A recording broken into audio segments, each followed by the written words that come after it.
Beverly Dumont is a ravaged, aging diva living as a recluse in her New York apartment, smoking and drinking the years away, cared for by a dour male servant named Toodles. Violet St. Clair is a sweet young thing from the boondocks on a quest for Broadway stardom. Her job is delivering singing telegrams, and one day she finds herself at Beverly's door.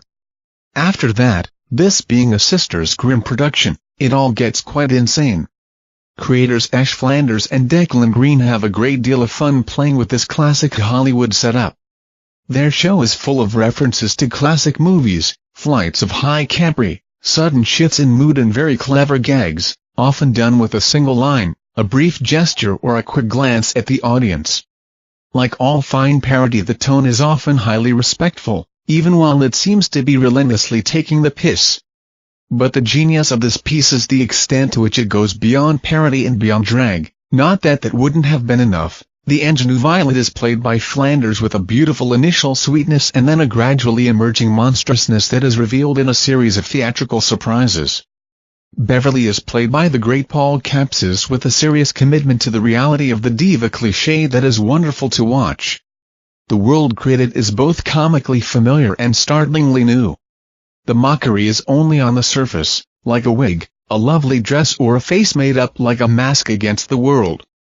Both divas, the old and faded and the young and hopeful, become trapped in an existential crisis that is not about not knowing who they are, what purpose they have or what sort of world they inhabit, but more about what genre they are in. As the production spirals out from the theatrical to the filmic to a crazy world of cyber reality, the power struggle between the two is brilliantly staged but also astonishingly poignant. Caps's Beverly never stands a chance as the internet sweeps over her. Sandy Gore gives a superb drag king performance as Toodles and also as the sleazy producer mounting the show that Beverly and Violet are fighting over. Peter Paltos is also terrific as the ultimate fall guy, a hapless director caught up in them all. After a series of staged scenes, a large part of this production is performed live but projected on screen, and then in a dizzyingly mediated internet world.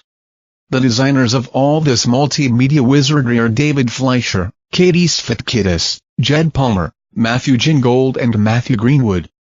And because last Friday was Stage Manager Appreciation Day, I should mention that the stage manager, who has clearly been instrumental in the success of the show, is Lisa Osborne. This production is clever and fun, and a lot more serious than it pretends to be.